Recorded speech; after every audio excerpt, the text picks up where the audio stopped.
మీ ఆప్కి అదాలత్లో బాగేశ్వర్ ధామన్ యొక్క అధినేత దివేంద్ర కృష్ణ శాస్త్రి మీద ఉన్న తర్వాత నేరం.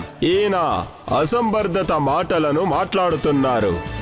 శాస్త్రి, కొంతమంది మిమ్మల్ని పీఠాధిపతి అని చెప్తున్నారు, కొంతమంది గురువు అంటున్నారు, కొంతమంది మహారాజా అంటున్నారు, మిమ్మల్ని ఎంతో మదిస్తున్నారు, సన్యాసిని కూడా అంటున్నారు.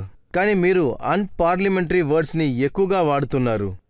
ఉదాహరణ, పత్రిక వాళ్ళని చూసి బట్టలిప్పేస్తా అని చెప్పారు. ఒక సాధు ఇలాంతా మాట్లాడరు, ఒక సన్యాసి ఇలాగా మాట్లాడరు. బ్రాహ్మణ సమాజాన్ని క్రిటిసైజ్ చేశారు. వాళ్ళని మీరేమన్నారంటే బుద్ధి లేని వాళ్ళు, వీధుల్లో తిరిగి అడుక్కునేవాడు. ఇదంతా ఎలాంటి భాష? ఎవరి కులాన్ని చూడను, ఇది క్లియర్ గా చెప్తున్నాను. అదేంటి అడుక్కోవడం? నిజం చెప్పాలంటే నా నోరు జారి నాకే తెలియకుండా అది వచ్చింది. అమ్మ ఇంట్లో టెన్షన్గా ఉన్నప్పుడు కొడుకు ఇంట్లో ఏదైనా తప్పు చేశాడంటే అప్పుడు అమ్మ చెప్తారు, రే బాగా బతకాలి లేదంటే భిక్ష తెస్తావురా. ఇప్పుడు నన్ను తీసుకున్నారంటే నేను గ్రామంలో పెరిగిన ఒక మామూలు మనిషినండి. ఎక్కువ స్కూల్కి వెళ్ళలేదు, ఎక్కువ చదవలేదు కూడా. అందువల్ల చిన్నప్పటి నుంచి మా అమ్మ ఏవేం పదాలు ఉపయోగించారో అవన్నీ విని పెరిగిన కుర్రోడ్ని. అర్థమవుతోందా? అందువల్ల కొన్నిసార్లు ఏమవుతోందంటే కొంతమంది మనల్ని చూసి ఏవైనా తప్పుడు విషయాలు చెప్తుంటే కొంచెం కోపం వస్తోంది, లేదా సనాతన ధర్మం గురించి ఎవరైనా ఏదైనా చెప్పారంటే నాకు వెరొస్తోంది. నేను గ్రామంలో పెరిగాను కాబట్టి మామూలుగా పదాలన్నీ నాకు వచ్చేస్తున్నాయి. నేను పెద్దగా ఏమీ చెప్పేయలేదు. ఎవరైనా నా ముందర వచ్చి దేవుణ్ణి తిట్టారంటే నేను వాళ్ళకి చెయ్యెత్తి నమస్కారం చెప్తానే ఏంటి. ఆ తర్వాత వాడు నన్ను స్వామిని చెప్పి ప్రయోజనం ఏంటి? నేను ఒప్పుకోలేనండి. దేవుణ్ణి తిట్టేవాడు ఏ రోజైనా కష్టపడే చేస్తాడు. శ్రీరాముడు పేరు చెప్పేవాడు గొప్పగా బతుకుతాడు.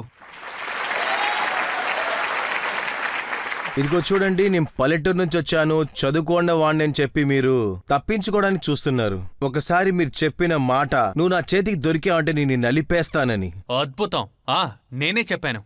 అది ఎందుకంటే ఆ తప్పు కదా. వ్యక్తి ఉన్నాడే కథా కాలక్షేపం చేసే వాళ్ళని ఏమార్చేవాళ్ళు అని చెప్పాడు.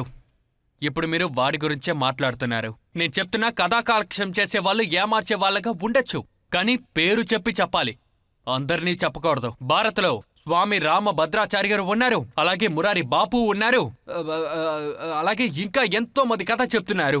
వాళ్ళందరూ అతి గొప్ప వాళ్ళు. ఇంతవరకు ఎవరు వెళ్ళని తప్పు చెప్పిందే లేదు. ఎవడో ఒకడు ఏమార్చేవాడుగా అయ్యుండొచ్చు, కానీ ఒక రిపోర్టర్ తప్పు చేసుండొచ్చు. అందుకు అందరినీ చెప్పకూడదు. అందరూ దొంగోళ్లే అని నేను చెప్తే ఎలా ఉంటుంది? అది చాలా తప్పైన విషయం. వాడు ప్రతి ఒక్కరిని దొంగోళ్ళు అని చెప్పాడు.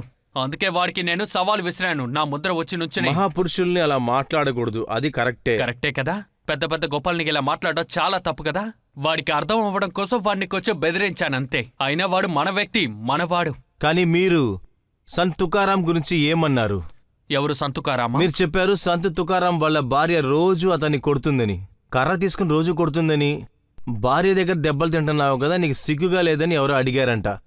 నేను మాట్లాడేటప్పుడు ఇలా తప్పుగా మాట్లాడుండొచ్చు. నేను ఒక కథ చదివాను, ఒక పుస్తకంలో చదివాను. అదేంటంటే వాళ్ళ పిల్లం బాగా దెబ్బలాడతారంట, జింక కొడతారంట, జింక విచిత్రంగా ఉన్నారంట. ఆయన్ని వెళ్లి చెరుకు కొంటామంటారంట. ఆయన వెళ్లి కొంటేస్తే ఆ చెరుకుతోనే వారిని కొడతారంట. ఎలా కొడతారంటే ఆ చెరుకు రెండుగా విరిగే వరకు కొడతారంట. కానీ ఈ తుకారం నిజంగానే చాలా అద్భుతమైన మనిషిలా ఉన్నారు. ఆయనకి తెలివెక్కువ. ఆయన చెప్తున్నారు, ఒక చెరుకుని నేను రెండుగా చేశానని. ఈ చెరుకుతో నువ్వు నన్ను కొట్టావు, కానీ ఈ చెరుకుని నేను రెండుగా చేశాను. ఒక భాగాన్ని నువ్వు తిను, ఇంకో భాగాన్ని నేను తింటాను.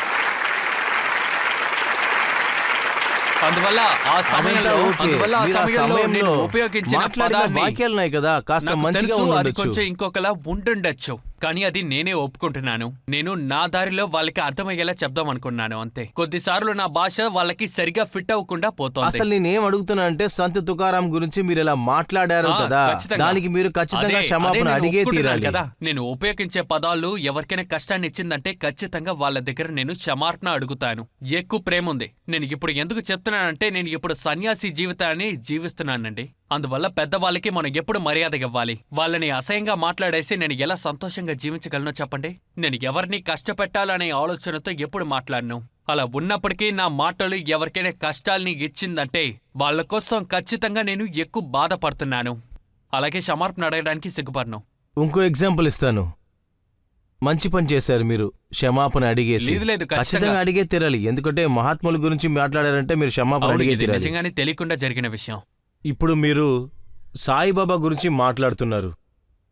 ఇక్కడ మీరు ఏం చెప్పారంటే, సాయిబాబా చాన్మియా అని విన్నాను. అవును, విన్నాను. దానికి మీరు చెప్పింది మీకు 33 కోట్ల మంది చాలేదా ఏంటి? మమ్మల్ని ఎత్తుకుంటూ ఎందుకు ఇక్కడికి వస్తున్నారని అడిగారు. సాయిబాబాని ఎంతో మంది నమ్ముతున్నారు. అంతమంది అతన్ని భగవంతుడుగానే చూస్తున్నారు. ఇంట్లో పూజ చేస్తున్నారు, గుళ్ళకంతా వెళ్తున్నారు. ఆయన్ని గురించి ఇలా మాట్లాడేది. ఇక్కడ ప్రశ్న ఏంటంటే సాయిబాబా ఎవరు? ఆయన హిందువా లేదా ముస్లిమా? నేను చెప్పాను, నేను ఆయన భక్తుణ్ణి కాదు. భక్తుణ్ణి అయ్యుంటే ఆయనకి ఏం వేస్తున్నారో నేను చూసుంటాను. అందువల్ల నేను విన్నదేంటంటే అదేంటంటే కోర్టు చెప్పింది, ఇంకా రిపోర్ట్ చేసే వాళ్ళల్లో కూడా కొంతమంది చెప్పారు ఆయన చాన్మియా అంట. ఆయన కమిటీ వాళ్ళే కొంతమంది షమార్క్ను అడిగారు. ఈ విషయాన్ని నేను కూడా తీసి చెప్పాను. ఆ ప్రెస్ వాడు ఏం చెప్పాడో అదే నేను చెప్పాను. మీరు నిజానికి చూసారంటే వాడినే తప్పు చెప్పాల్సి ఉంటుంది. కానీ మీరు చెప్పేటప్పుడు ప్రజల భావన. నేను ఏ ధర్మాన్ని ద్వేషించే వాడిని కాదు. నేను అన్ని ధర్మాలకి మర్యాదల్ని గీస్తున్నాను. ఏ ధర్మాన్ని నువ్వు పాటిస్తున్నావో ఆ ధర్మానికి నువ్వు మర్యాద గిచ్చే తీరాలి. కానీ నేను నా ధర్మంలో కఠినంగా ఉంటాను, అదే నేను చెప్తున్నాను. అయితే సాయిబాబాని మీరు మదిస్తున్నారా? ఖచ్చితంగా మర్యాద ఇస్తాను. సన్యాసిగా మర్యాద ఇస్తాను. ఒక సన్యాసిగా అందరికీ మర్యాద ఇస్తాను. ఆయనకి నాకు ఎటువంటి పగ లేదండి. ఆయన నా శత్రువా ఏంటి? నాకు ఎవరితోనూ శత్రుత్వం లేదు. ఒక సన్యాసి మీద నాకెలా పగ పుడుతుంది? మీరు ఏ సనాతన ధర్మం గురించి మాట్లాడుతున్నారో అదే నా అందులో కుటుంబ ముందు వచ్చేది ఏంటి? నిదానం, ధైర్యం, నాగరికమైన భాష, ఇవన్నీ ఉన్నాయి కదా. ఎప్పుడు ధైర్యాన్ని చూపించాలి, ఎప్పుడు నిశాంతంగా ఉండాలి. రాముడు వెళ్లేటప్పుడు రాయి తీసుకొడితే ఊరుకోవాలా? పాలగర్లో ఉన్న సన్యాసుల్ని చంపేశారు, అదంతా చూసుకుని ఊరుకోవాలా చెప్పండి? శ్రీరాముడు గ్రంథుల్ని మండిస్తున్నారు, అదంతా చూసుకుని ఊరుకోవాలా? ఈ దేశంలో సన్యాసుల్ని దొంగలని చెప్తున్నారు, అది చూసి ఊరుకోవాలా? ఒక సమయంలో దేవుడు కూడా నిశాంతతని కోల్పోతారు. ఆయన బాణంతో సముద్రం మొత్తం నీళ్లు లేకుండా చేశారు. ఇక రావుడిని వధం చేశారు. ఎన్ని రోజులని ఊరుకోవాలి?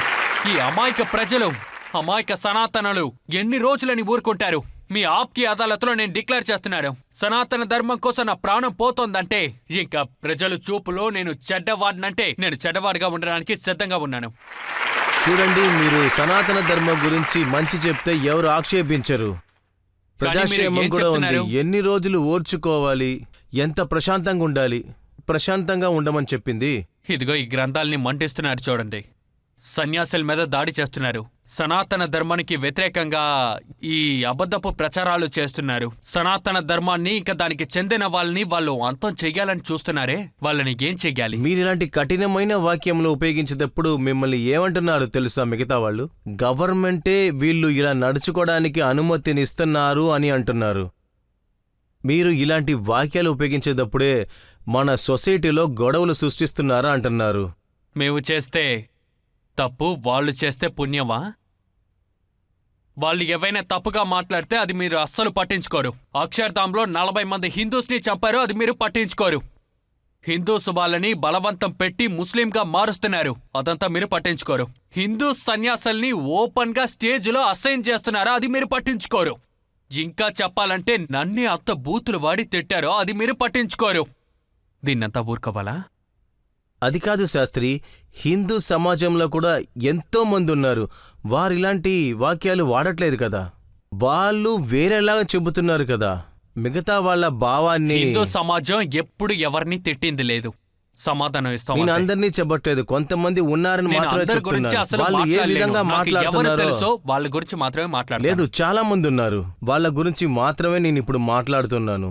మేము ఏ ధర్మానికి వ్యతిరేకమైన వాళ్ళం కాదు. సనాతన ధర్మాన్ని మనస్ఫూర్తిగా నమ్ముతున్నాం. ఈ సనాతన ధర్మం కోసం ముస్లింని చూసో క్రిస్టియన్ని చూసో మేము అసలు భయపడిందే లేదు. మనతో పాటు ఉండే మన సనాతన ధర్మాన్ని వాళ్ళు వ్యతిరేకిస్తున్నారు. వాళ్ళని చూస్తే మాకు కోపం వస్తుంది, వాళ్ళకి వ్యతిరేకంగా మాట్లాడతాం. అంతేకాదు, తొక్కేస్తానని నేను చెప్పాను కదా. ఈ తొక్కేస్తానని చెప్పిన పదం ఉంది చూడండి, అది నేను ముస్లింని చూసి చెప్పలేదు, ఒక హిందూని చూసే చెప్పాను. ఎందుకంటే వాడే హిందూస్ని అసహ్యంగా మాట్లాడాడు.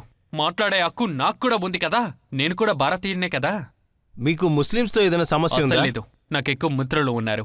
నేను విన్నాను మీ చెల్లెలి పెళ్లి ఒక ముస్లిం దగ్గరే డబ్బులు తీసుకుని మీరు చేశారంట కదా. నాకు ఎక్కువ మిత్రులు ఉన్నారు. ఈ మధ్య కూడా వాళ్ళని కలిశాను నేను.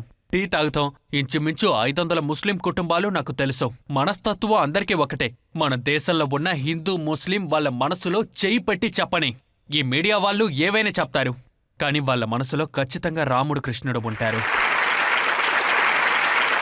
నేను మానత్వాన్ని పూజించేవాడిని.